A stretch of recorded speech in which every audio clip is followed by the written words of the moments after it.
Hola, bienvenidos a la SociaMed y vamos a hacer hoy un pequeño cambio, pero pequeño. Como después de 25 a SociaMed ya estáis un poco habituados a mí y estáis un poco hartos ya de verme la cara y oírme la voz, pues vamos a introducir una nueva motivación para estas clases, que va a ser que hoy en la SociaMed lo vais a tener con Cristina. Hola. Con Cristina Sánchez, que la tenemos aquí y que va a hacer que el SociaMed de hoy tenga mucho más colorido y que os sirva también para tener otro punto de vista y para profundizar mucho más en todo el conocimiento que ya estáis consiguiendo de la medicina. Os dejo con ella, que para mí es un honor. Os dejo con Cristina. Gracias, Fernando. Bueno, chicos, pues un placer compartir este ratito con vosotros. Espera, me voy a poner el micro aquí. Vale. Pues eso, agradecerle a Fernando que me deje compartir estos últimos ratitos con vosotros. Ya veréis que de forma lo más entretenida posible conseguimos repasar algunos conceptos importantes. Lo que os traigo hoy aquí es lo siguiente. Podríamos llamarlo que con esa frase mítica de más vale una imagen que 1000 palabras, ¿no? Lo que quiero transmitiros es que esta imagen tan característica que os voy a poner, en realidad, como siempre pasa con las pruebas complementarias, ¿no? Que son complementarias, es decir, casi nunca te dan el diagnóstico, sino que cuando tú ya tienes una orientación diagnóstica con la anamnesis y la exploración física, nunca tienes solamente un diagnóstico, ¿no? Tienes un diagnóstico diferencial después de haber oído la anamnesis y después de haber explorado al paciente. Y al final es la prueba complementaria la que te puede ayudar a decantarte por un diagnóstico diferencial u otro, ¿no? Pues aquí vamos a hacerlo un poquito al revés, es decir, os voy a traer una prueba complementaria, en concreto una placa de tórax, y vamos a ver cómo es absolutamente inespecífica, es decir, esa placa de tórax la pueden tener un montón de enfermedades. Yo aquí os pongo las más frecuentes, pero seguro que si me pongo a rebuscar y rebuscar en el Harrison, seguro que encuentro alguna más. ¿Cuál va a ser el principal diagnóstico de esta imagen tan típica que yo os voy a poner? Fijaros, este es el clásico. Es un varón de 78 años con antecedentes personales de hipertensión, dislipemia, diabetes, cardiopatía isquémica con revascularización percutánea en la descendente anterior, es decir, súper cardiópata, ¿no? Con muchos factores de riesgo cardiovascular. De hecho, ya ha tenido un infarto con una revascularización y que viene por un cuadro de una semana de evolución, ¿no? Es decir, subagudo casi, ¿no? Consistente en aumento progresivo de su disnea hasta hacerse de mínimos esfuerzos, aumento del edema en miembros inferiores, ortopnea y disnea paroxística nocturna. Bueno, chicos, es que sin leer más, ¿no? Hasta aquí prácticamente yo creo que ya tenéis todos cuál es el diagnóstico en la cabeza, ¿verdad? ¿Cuál es el diagnóstico? Pues insuficiencia cardíaca, ¿no? Y si además yo os pongo la prueba de imagen que nos la describen aquí, dicen que en la radiografía se observan unas condensaciones alveolares difusas, pues eso apoyará más nuestro diagnóstico. Si os fijáis en la imagen, esas condensaciones alveolares difusas, es verdad que están muy dispersas por todos los pulmones, pero si tuviéramos que decir, ¿no? Si me dicen, venga, pon la mano en el fuego, juégate tu casa, tu coche, tu vida, ¿dónde dirías que están? Vale, difusas, pero elígeme un sitio en el pulmón. ¿Qué diríais vosotros? Pues hombre, tiene por todas partes, pero sobre todo predominan donde periliares, ¿no? Que es esa distribución tan típica del edema agudo de pulmón.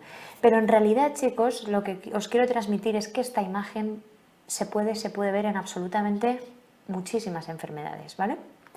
Por ejemplo, imaginaros esta misma imagen, pero con otro paciente. En este caso, un señor de 75 años, que también es hipertenso, también es diabético, ¿vale? Los dos factores de riesgo cardiovascular, y además tiene una enfermedad renal crónica muy avanzada porque está en diálisis. Acaba de infectarse por el virus de la gripe y viene por un cuadro muy agudo, de inicio brusco de fiebre, fiebrón de 39, tos y expectoración purulenta y dolor en emitoras derecho que aumenta con la inspiración profunda. Chicos, esta tríada de síntomas, tos purulenta, fiebre y dolor de características pleuríticas, ¿qué nos sugiere sí o sí? Pues eso es una neumonía hasta que no se demuestre lo contrario, ¿verdad? Pero ¿una neumonía en quién? ¿Qué paciente tiene esta neumonía? Pues es un señor, 75 años, con factores de riesgo cardiovascular, que está en diálisis, que eso te predispone a ciertas enfermedades, ¿verdad? Y que se acaba de infectar recientemente por el virus de la gripe. Recordad, chicos, que la infección por el virus de la gripe te predispone ¿a qué? A una neumonía. ¿Por qué germen? ¿Por qué bacteria? Por el S. aureus, ¿verdad? De hecho, si decimos que es una neumonía, pero con la imagen que habíamos visto antes, es decir, infiltrados alveolares parcheados difusos, no el típico infiltrado alveolar con broncograma aéreo, sino infiltrados parcheados por todas partes, no hablaremos de neumonía lobar, sino de bronconeumonía, ¿vale? Aquí un repasito, chicos, ya que a propósito de esta imagen, ya que lo hemos repasado, vamos a ver qué es lo que debemos conocer de la bronconeumonía. Primero, que es una imagen, insisto, distinta. No es un infiltrado lobar que corresponda a un lóbulo con broncograma aéreo, no. Van a ser infiltrados normalmente más chiquititos, alveolares, condensaciones alveolares parcheadas difusas, por lo tanto no va a haber broncograma aéreo, ¿vale? Porque sí se afectan los bronquios, ¿vale? Pero clínicamente es un síndrome típico, lo que hemos dicho, un inicio brusco de fiebre, tos, expectoración y dolor pleurítico. No como lo que llamamos neumonías atípicas, que son de un curso más subagudo, con tos más bien seca, febrícula, ¿vale? ¿Cuál es la causa? ¿Por qué puedo tener una bronconeumonía? Pues fundamentalmente por fenómenos de microaspiración de secreciones orofaringeas y más raro por diseminación hematógena. ¿Cuáles son los dos principales gérmenes que van a dar una bronconeumonía? Recordar el S. aureus y la Pseudomonas aeruginosa. Bueno, y ahora lo podemos ver desde otro punto de vista. En realidad, desde el punto de vista más real, el más clínico. Es decir, a mí el paciente no me viene aquí, ¿no?, con un cartel diciéndome, oye, que tengo un S. aureus, oye, que tengo una pseudomona. No, te dice, yo tengo fiebre de inicio súbito, llevo 24 o 48 horas con fiebrón, con tos y expectoración purulenta y con dolor pleurítico. Es decir, con un síndrome típico, ¿vale? Tu mente tiene que funcionar así, ¿vale? Paciente que viene por síndrome típico. Dos posibilidades, puede ser una neumonía lobar o una bronconeumonía, ¿vale? Entonces, dentro de la lobar, ¿qué posibilidades tengo? Pues o que bien sea un neumococo o bien una Klebsiella pneumoniae. Enfermedades asociadas o más que enfermedades, a condiciones asociadas al neumococo y a la Klebsiella, pues la hipogamaglobulinemia, por ejemplo, al neumococo, y el alcoholismo o la Klebsiella pneumoniae. Y en cuanto a la bronconeumonía, ya hemos dicho que puede ser por S. aureus o por pseudomonas, y recordar la asociación del S. aureus a la infección reciente por el virus de la gripe. Obviamente, tanto la pseudomona como el S. aureus siempre puede ser una neumonía nosocomial, son gérmenes hospitalarios. Y fijaros lo que le pasaba a nuestro paciente, que estaba sometido a diálisis, ¿vale? Eso también es una condición que puede predisponer al S. aureus. Pero es que esto no acaba aquí, chicos, es que esta misma imagen, infiltrados alveolares parcheados difusos, no puede solo ser una insuficiencia cardíaca o una bronconeumonía. ¿Qué más puede ser? Imaginaros el siguiente cuadro clínico. En este caso, una mujer joven de 32 años, con antecedentes de artritis y lesiones cutáneas inespecíficas, que acude por un cuadro brusco de disnea rápidamente progresiva hasta hacerse de mínimos esfuerzos y tos hemoptoica. Niega sudoración nocturna, no pérdida de peso, no fiebre. ¿Por qué preguntamos esto? Bueno, cuando un paciente te viene por hemoptisis, ¿qué causas de hemoptisis podemos tener? Pues podemos tener un tromboembolismo pulmonar, podemos tener una tuberculosis, podemos tener un TEP, ¿no? Entonces, o un cáncer de pulmón, ¿no?, también.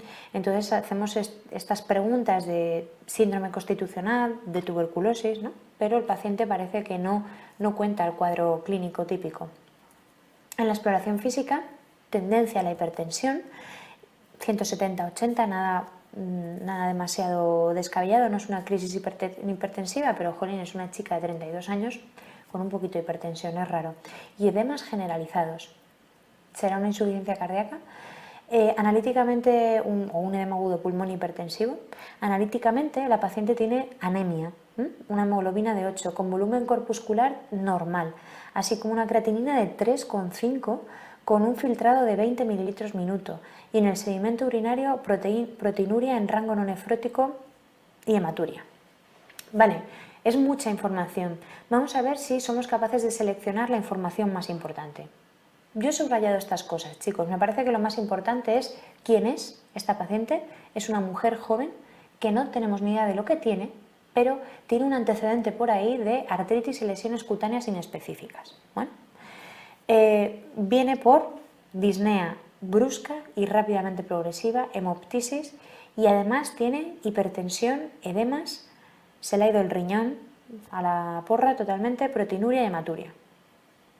Si yo junto estos últimos datos, proteinuria en rango no nefrótico, hematuria, alteración de la función renal, hipertensión y edemas generalizados, ¿cómo podríamos traducir todos estos síntomas en un síndrome? Esto es un síndrome nefrítico, ¿no? Podría ser en una paciente que además viene por hemoptisis y que sabemos, porque de esto va el juego al que estamos jugando, que la placa de tórax tiene infiltrados alveolares parcheados difusos. Entonces, chicos, si está escupiendo sangre y en la radiografía de tórax veo un montón de infiltrados parcheados difusos en una paciente que está con hematuria, ¿no será eso un síndrome renopulmonar? ¿No? ¿Vale? No os olvidéis, cuando veáis unos infiltrados alveolares parcheados difusos en un paciente con hemoptisis y que tiene un fracaso renal con hematuria, no olvidéis nunca que puede ser sin ningún problema un síndrome renopulmonar, ¿vale? Una hemorragia alveolar, síndrome nefrítico en mujer joven que tiene antecedentes de artritis y lesiones cutáneas. Bueno, ¿y qué causas de síndrome renopulmonar teníamos? Pues fundamentalmente tres, recordar el Goodpaster, el lupus, la crioglobulinemia o en general glomerulonefritis, que de forma secundaria pueden dar una rápidamente progresiva, y la sancavasculitis. Recordad que el mecanismo de producción, la fisiopatología de cada una es diferente, y eso me va a hacer entender las distintas alteraciones y manifestaciones clínicas de cada una de las enfermedades. Por ejemplo, Goodpaster, ¿hay inmunocomplejos circulantes? No, ¿vale? Hay autoanticuerpos contra la membrana basal, pero no están circulando antígeno-anticuerpo unidos, sino que el autoanticuerpo se pega a la membrana basal, ¿vale? Como no hay inmunocomplejos circulantes, no se activa el complemento a nivel sistémico, por lo tanto el complemento es normal. Habrá positividad para anticuerpos antimembrana basal y ya está, ¿vale? En cuanto al lupus, al crío o las glomerulonefritis, que de forma secundaria dan una rápidamente progresiva, sí que se producen inmunocomplejos circulantes, ¿vale? Por lo tanto, aparte de tener ANAs positivos en el lupus, también se activará el complemento por la vía clásica, tanto en el lupus como en la crioglobulinemia. Y en cuanto a la sancavasculitis, ¿hay inmunocomplejos que puedan activar el complemento? No, no exactamente. Digamos que lo que se produce es un daño endotelial directo. Por eso el complemento es normal, y recordar que son fundamentalmente tres: Wegener, Churg-Strauss y Micropan, ¿vale? No es objetivo de esta clase ponernos a hablar de cada una de ellas, ¿vale? Para eso ya tenéis vuestras clases maravillosas de nefro y de reuma.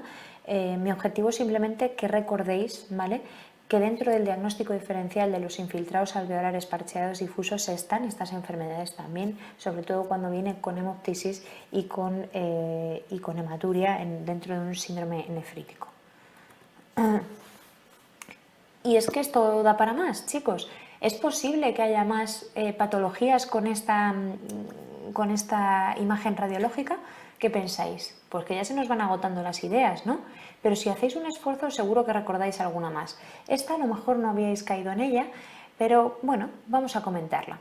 Se trata de un paciente de 67 años que viene por un cuadro de nuevo de aparición brusca de disnea rápidamente progresiva, así como expectoración. En este caso no es sangre, sino que es una expectoración amarillo-marronácea. Podría ser simplemente una infección, ¿no?, normal y corriente, una neumonía. Pero no tiene fiebre, no tiene dolor pleurítico ni otra sintomatología. Es un paciente que viene por una disnea súbita, rápidamente progresiva y tos y expectoración marronácea, sin fiebre ni dolor pleurítico. En la exploración no hay ningún hallazgo relevante, salvo crepitantes húmedos difusos. Tras un tratamiento inicial con furosemida, dosis altas y antibioterapia de amplio espectro, el paciente comienza a empeorar, precisando intubación orotraqueal y ventilación mecánica invasiva en la UBI, donde se realiza una broncoscopia y un lavado alveolar en el que se obtiene un material lechoso, proteináceo y Pas positivo. Bueno, vamos a ver, vamos a ordenar un poco las ideas.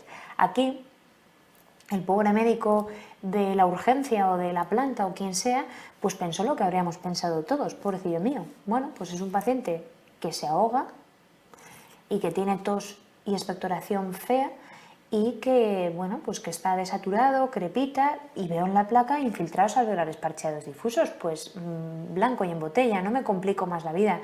Será una insuficiencia cardíaca y vete tú a saber si alguna de esas imágenes, de esas condensaciones que vemos, no es solo agua, sino que también es pus. No lo sé. Además es que tiene clínica infecciosa, tiene tos y expectoración fea. Bueno, no conocemos los antecedentes del paciente. A lo mejor si nos hubieran dicho que es un EPOC, pues como que nos lo creemos todavía más, ¿no? Es una agudización de EPOC, el paciente tose más cantidad y ese esputo se ha vuelto feo, pues ya solo por eso está más que indicado poner tratamiento antibiótico, independientemente de si tiene o no reactantes de fase aguda, ¿vale? O incluso de si tiene fiebre. No lo sé, pero bueno, aquí ha hecho pues lo que habría hecho cualquiera. Sin embargo, el paciente, insisto, empeora y empeora. Siempre creo que esto es una máxima, ¿no? Cuando un paciente respiratorio, con una patología respiratoria, no va bien y tenemos un infiltrado y parece que una posibilidad es que sea un infiltrado infeccioso, pues no está de más obtener una muestra de esa condensación. Es decir, un lavado broncoalveolar, ¿vale? Una broncoscopia si su situación clínica lo permite, si no está malísimo, ¿no? Porque si está con una insuficiencia respiratoria imposible de tratar, casi que está precisando UBI, pues a lo mejor un paciente muy inestable no es el mejor para meterle un tubo en el bronquio y obtenerle una muestra, a no ser que sean condiciones de seguridad en un paciente intubado, monitorizado y demás. Pero bueno, no es esa la cuestión que nos ocupa ahora mismo. En fin, el paciente va mal y hacen lo que tenía que hacer, que era una broncoscopia con un lavado broncoalveolar. Y ahí obtenemos ese material lechoso, proteináceo, Pas positivo. Y esto, chicos, ya nos da el diagnóstico. ¿Qué pensáis que tiene este paciente? Pista. Lo comentamos en las clases de neumo, en ese tema que os encanta tanto, de intersticiales, y que decimos siempre en clase que es una diapositiva en la cual el neumólogo intersticiólogo llora de felicidad. ¿Por qué decíamos esto en clase, chicos? Porque yo siempre os digo lo mismo. Poneros por un momento en la piel del que hace preguntas o en la piel del que se dedica, en este caso, a intersticiales. ¿En qué está pensando el neumólogo intersticiólogo? La respuesta no es qué he hecho con mi vida para dedicarme a esto. A él le gustan las intersticiales, ¿vale? Entonces, lo que le ronda en la cabeza todo el rato al neumólogo intersticiólogo es: ¿le puedo ahorrar a mi paciente una biopsia quirúrgica para llegar al diagnóstico? Eso es lo que a él le preocupa. Si es necesario ser tan agresivo o no. Y el neumólogo intersticiólogo lloraba de felicidad con esta diapositiva que siempre comentamos en clase de neumo. ¿Por qué? Porque eran enfermedades en las que algo tan poco invasivo, tan poquísimo invasivo como el lavado bronquialveolar, que, chicos, eso no es ni biopsia transbronquial, es echo un poquito de suero y aspiro, a ver qué recojo, ¿vale? Pues algo tan simple como el lavado bronquialveolar es diagnóstico. Muy pocas enfermedades, obviamente, son diagnósticas tan solo con el lavado bronquialveolar y, por tanto, las tenéis que conocer, ¿vale? Porque son pocas y que una prueba poco invasiva, bueno, es invasiva, obviamente, pero si lo comparamos con la biopsia quirúrgica, ¿no? Pues obviamente es un regalo, ¿no? Para el neumólogo intersticiólogo. Recordar que es la histocitosis X, encontrar más de un 5% de células de Langerhans. Recordar que es las eosinofilias pulmonares, si encuentro más de un 25% de eosinófilos. Y recordar también, bueno, pues esta enfermedad. ¿Qué es esto, chicos? ¿Qué es ese material lechoso proteináceo Pas positivo? Eso no es otra cosa que surfactante pulmonar, ¿vale? Por lo tanto, esto es una proteinosis alveolar, ¿vale? Que es una enfermedad muy, muy, muy rara, ¿vale? En la cual ya sabéis que cualquiera de vosotros ahora mismo, igual que está creando surfactante, lo está destruyendo. Y existe un equilibrio entre la creación y la destrucción de surfactante. Chicos, ¿quién destruye el surfactante pulmonar? Los macrófagos alveolares. Pues lo que ocurre en estos pacientes es que son incapaces de destruir el surfactante pulmonar, porque de alguna manera ese macrófago no funciona, bien por causa hereditaria o por causa adquirida, por varias causas, muchas causas en realidad, el macrófago no funciona. Por lo tanto, es una enfermedad en la que se acumula y se acumula y se acumula y se acumula surfactante pulmonar. Por lo tanto, si yo antes os decía, primera diapositiva, esos infiltrados alveolares pulmonares eran agua, edema agudo de pulmón. Segunda diapositiva, esos infiltrados alveolares pulmonares eran pus, bronconeumonía, de forma dispersa en vez de en un lóbulo. Tercera diapositiva, esos infiltrados alveolares pulmonares eran sangre. Cuarta diapositiva, esos infiltrados pulmonares alveolares que son surfactante pulmonar. Es espectacular, chicos. Se acumula tanto surfactante pulmonar que son capaces de expectorártelo a la cara, ¿vale? Y ese material proteínáceo lechoso Pas positivo, ¿qué es? Es surfactante pulmonar, ¿vale? Entonces, bueno, ya que nos ha salido, pues unas palabrillas, pero básicamente es eso lo que tenéis que recordar. Se diagnostica con el lavado broncoalveolar, diagnóstico absoluto de la enfermedad, y el tratamiento es una auténtica salvajada, ¿vale? Son pacientes que tienen que ir a la UBI, porque es un procedimiento muy que tiene sus riesgos fuera de la UBI, y en ese procedimiento lo que tienes que hacer es intubar los dos pulmones, ¿vale? Y aislar el pulmón que no vas a lavar y el otro pulmón lavarlo, pero lavarlo es litros y litros y litros de suero, obviamente de poco en poco, ¿vale? Pequeñas alícuotas de suero, y aspiras, metes suero y aspiras, metes suero y aspiras, así hasta que el pulmón deje de salir esa porquería, ¿vale? Ese surfactante pulmonar en exceso, ¿vale? Este es el patrón radiológico típico que se ve en el TAC de tórax, que de hecho este patrón, que en inglés se llama crazy paving, no sé, para que luego digan que los radiólogos son sosillos, jolín, el crazy paving es muy gracioso, es muy chulo. Lo llaman así porque parece, bueno, les recordó esto a un pavimento, ¿no? Es por ese engrosamiento intersticial, ¿vale? ¿Lo veis? Las paredes intersticiales se remarcan mucho, ¿vale? Y bueno, el fondo también está un poquito inflamado, pero fundamentalmente es ese engrosamiento de las paredes intersticiales el que da ese aspecto de crazy paving, de pavimento loco o como queráis llamarlo en español, ¿vale? Y ¿es exclusivo, es patognomónico, es único de la proteinosis alveolar? Absolutamente no, pero es cierto que es bastante típico y de hecho es la primera enfermedad en la que se describió este patrón pulmonar y es el que quiero que recordéis. Bueno, pero es que esto no acaba aquí, chicos. ¿Es posible que esta misma imagen la tenga otro paciente más? Absolutamente posible. Imaginaros que ahora nos hablan de un varón todavía más joven, 27 años, que viene por un cuadro de 5 días de evolución, un cuadro agudo, que consiste en fiebre y odinofagia. Bueno, va a su médico de atención primaria, que imaginamos que no lo explica demasiado bien, pero imaginamos que le ve la faringe y le ve una faringe, unas amígdalas hiperémicas, hipertróficas, con exudados purulentos y bueno, pues decide que no le busca tres pies al gato, obviamente esto es una amigdalitis infecciosa bacteriana y le pone tratamiento con amoxicilina, perfecto, ¿no? El principal germen, pues el Streptococcus pyogenes, perfectamente cubierto con amoxicilina, hecho estupendamente el médico de cabecera.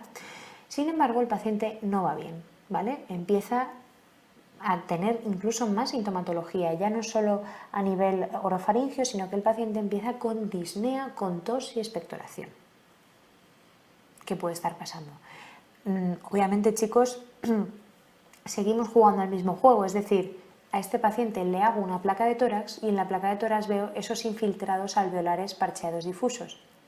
Vale, es cierto que quizás en este caso os estoy engañando un poco, es decir, en esta placa de tórax quizás, no tiene por qué, ¿eh? La placa de tórax puede ser exactamente la misma que os he puesto al principio, pero podemos tener suerte y puede ser que la placa de tórax no solamente vea infiltrados alveolares parcheados difusos, sino que alguno de esos infiltrados alveolares esté cavitado. ¿Qué puede ser esto? Pues podría ser un síndrome de Lemierre. Recordar que es una complicación de la amigdalitis infecciosa, que es una tromboflebitis de la vena yugular. ¿vale? Como tengo una tromboflebitis de la vena yugular, esa vena yugular infectada puede enviar émbolos sépticos a lo que tiene más cerca, que es el pulmón. Y algo característico, pero insisto, que puede perfectamente no verse en una placa de tórax y solo verse en un TAC de tórax, que se trata de émbolos sépticos, alguna de estas imágenes puede estar cavitada, pero insisto que podría no estarlo, ¿vale? Venga, más. Imaginaros que ahora, y este caso clínico yo creo que es facilísimo para vosotros a estas alturas, pero bueno, vamos a ver, un chico de 37 años, usuario de drogas por vía parenteral, que consulta por un cuadro de 7 días de evolución consistente en fiebre. Fin, ¿vale? 37 años, usuario de drogas por vía parenteral, un cuadro de 7 días de evolución de solo fiebre. Porque el paciente lo niega todo. Dice que no tiene tos, que no tiene dolor abdominal, que no tiene síndrome miccional, que no le duele la tripa, que no le duele nada, que no tiene nada, solo fiebrón, ¿vale? En la exploración física, oh sorpresa, fiebre aparentemente sin los focos habituales, que tiene un soplo pansistólico. Ya os digo yo que no tenía valvulopatías conocidas y además tiene un poquito de esplenomegalia. Y después de todo esto, pero después, un tiempo después, empieza ahora sí con disnea de mínimos esfuerzos. Insisto, chicos, este es el mismo juego de siempre, de lo que nos ocupa hoy, la misma imagen radiológica que os he presentado antes, infiltrados alveolares parcheados difusos. Es decir, resumiendo, tenemos a un chico joven, 37 años, usuario de drogas por vía parenteral, con fiebre y soplo. Y al cabo de los días el paciente empieza a tener disnea de mínimos esfuerzos. ¿Qué puede ser esto, chicos? Una endocarditis derecha con émbolos pulmonares, que como sabéis es muy típica de los pacientes usuarios de drogas por vía parenteral, ¿vale? Aquí también os he puesto otra imagen diferente, de hecho es una imagen de un paciente que realmente tuvo una endocarditis derecha, pero como veis es absolutamente indistinguible de las imágenes que os he puesto antes, ¿no? Se podría confundir perfectamente. Es el paciente, es la historia clínica, quién es el paciente y lo que le pasa, lo que nos dice en realidad cómo interpretar esta prueba de imagen y no al revés. ¿Puede ir esto a más? Efectivamente, puede ir a más. Otro caso clínico que conocéis perfectísimamente. Un señor de 77 años con sus antecedentes personales importantes, un mítico de medicina interna, ¿no? Tiene POC, tiene cardiopatía hipertensiva, por esa cardiopatía hipertensiva pues habrá hecho una hipertrofia ventrículo izquierdo, secundariamente una dilatación auricular y ha caído en FA paroxística, además es hipertenso, por eso tiene su cardiopatía hipertensiva y es diabético y dislipémico y viene por un cuadro agudo 4 días, consistente en tos y expectoración purulenta, fiebre y dolor pleurítico. Neumonía de libro, ¿no?